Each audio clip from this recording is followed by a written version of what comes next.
The internet has been in an uproar about this one, but finally, this man steps forward and addresses it head on somewhat.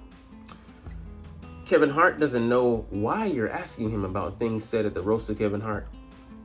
The most obtuse statement out there. Hart, the star and executive producer of the Netflix event, doesn't know why you think he has any responsibility for what Tony Hinchcliffe said during it.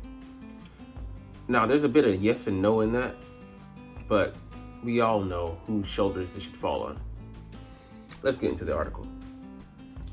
In the 2 weeks since Netflix aired the roast of Kevin Hart, a lot of comedians involved or nearly involved in the deliberately boundary-pushing comedy special have spoken up.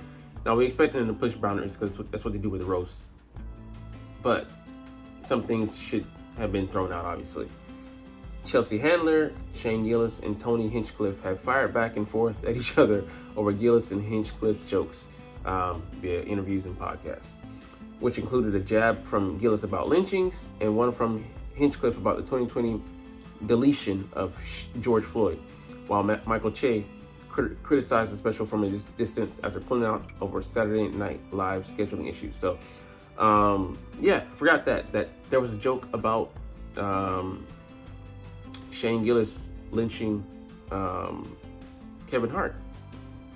I mean, the sensitivity around that issue, we obviously know that it's still happening, going into now 2026.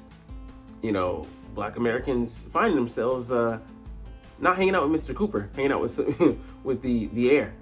Strange fruit. I give a lot of leeway for jokes. It's all in presentation. If you make the joke funny, you craft it well, the punchline, when you tell it, you buy yourself a lot of real estate to run with. But it just wasn't even funny. So ultimately, you just end up doing this.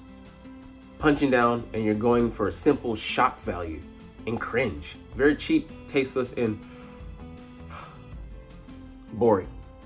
Now, the man of the hour himself has finally stepped forward to speak to the discourse surrounding the special, as Kevin Hart gave an interview today in which he asked essentially why the F anyone thinks Kevin Hart should have to speak to the discourse surrounding the roast of Kevin Hart. Because, idiot, it has your name on it. Like, this wasn't, is he, insinuate later, Tom Brady or whatever. This is you. Be a man and take responsibility at least for what transpired, what was said during this roast. Because we all know that you had power over how some of this went down in the production. There was admittedly a bit more to it than that, as Hart showed up on the Breakfast Club this morning to get a fairly diligent grilling from co-host Charlamagne the God and Lauren LaRosa about how quiet he's been in the aftermath of the production. Hart, who was one of several celebrities who appeared at Floyd's memorial service back in 2020, calling for police reform, noted that Hinchcliffe's joke mocking Floyd's last words wasn't a tasteful joke to our culture, to our audience. At the very least, like I said, who's reviewing this? Knowing the 6 degrees of separation.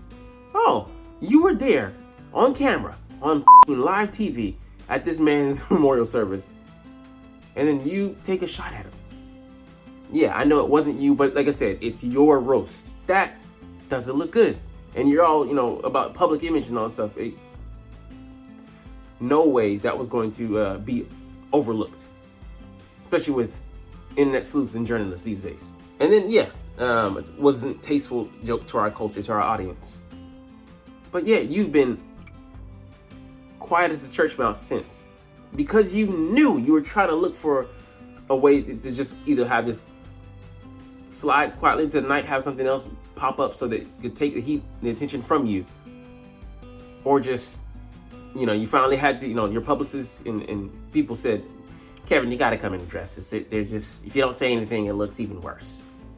Just a total PR stunt, which is just, meow. All right, where were we? But also, he went on, that same audience had tuned into a comedy roast featuring the Kill Tony guy. So what did they expect to hear? You could have picked better. But no, this is the guy that you wanted. I mean, you allowed him to be on. So you wanted him, for better or for worse, for what he was going to say, incendiary or not. The actor and comedian who lauded Hinchcliffe for having arguably the best set or one of the best sets of the night. It was trash. Dude, he's not funny like that. Asserted that roaster built around transgressive material, including jokes he personally doesn't like. So if you don't like them, then don't watch. It's just a horribly irresponsible, pass the buck statement. So he doesn't want to be associated with any of this. But yet, if something goes down on one of his comedy sets or one of his sketches or on a program or tour, who else will be held responsible other than Kevin Hart? Like they said up above, you're the executive producer on this. And, for better or worse, the good coming with that, okay, the spotlight, going on your resume, a highlight, career highlight, more money. But also, on the other side, the fallout if something goes wrong. And in this event, it did. That's attached to your name, man. Can't just rub that off real quick. More importantly, though, Kevin Hart would like to remind you that none of this is his business. Asked about an interview in which Floyd's brother expressed his disappointment that Hart didn't vocalize some kind of protest and respond to Hinchcliffe's joke, Hart seemed baffled at the idea that he might disrupt the production in order to lodge a protest. Hey, bro, do something. There were other opportunities, avenues.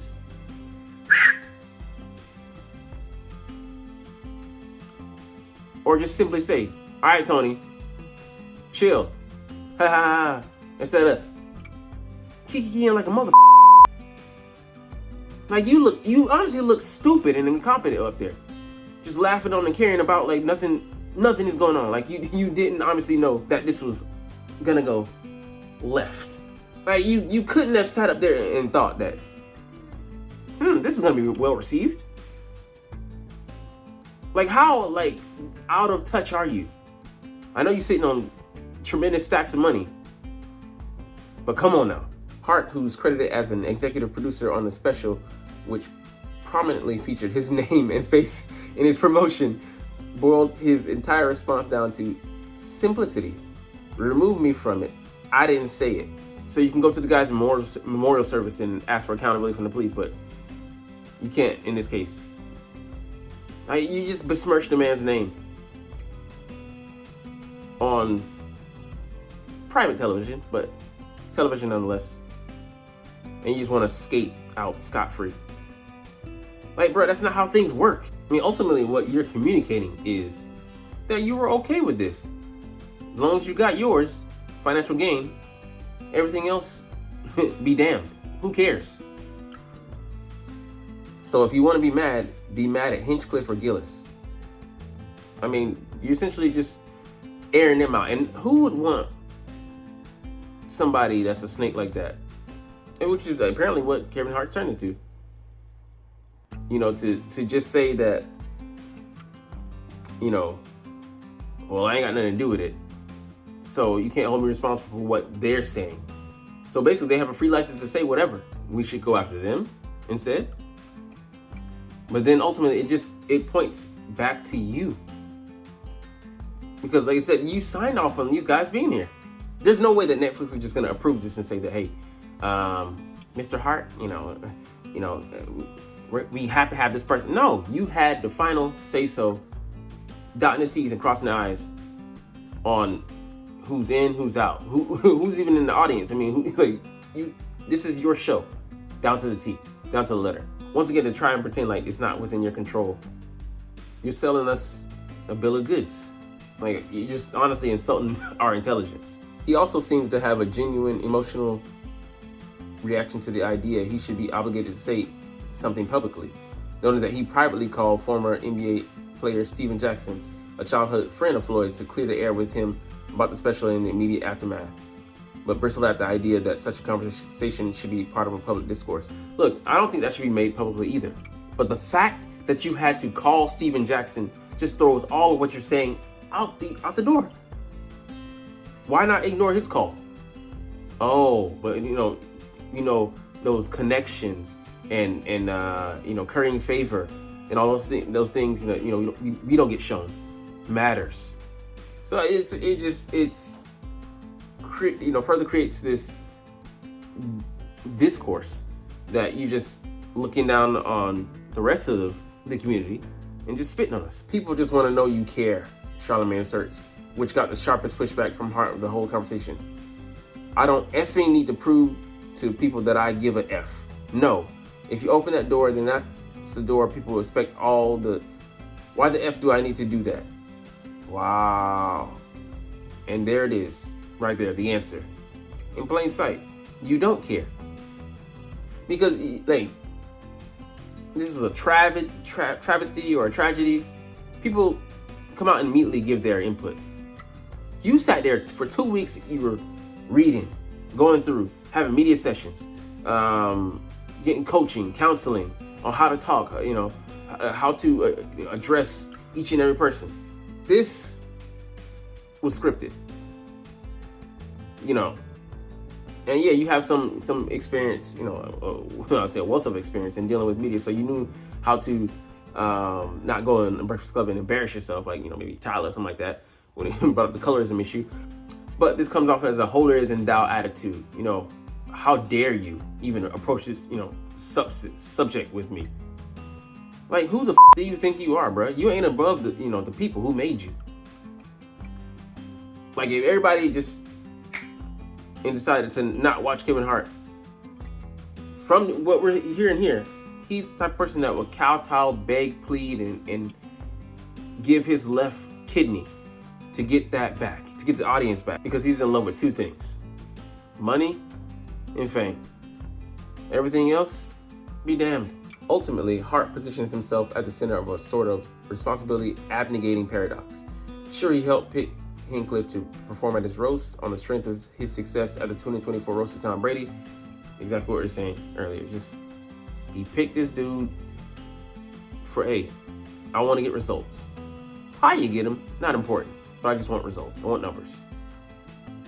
But that doesn't make him, either as an executive producer or the face of the event, responsible for Hinchcliffe's words or for reacting to them when they cross any lines Hart himself might hold. Which again, is leaving him room to wiggle his way out of this without taking any sort of responsibility. The job was to produce a successful roast, Hart concluded, which I did, leaving the listener to infer what metrics are being used to measure Hart's particular definition of success. Like we just said, it was numbers.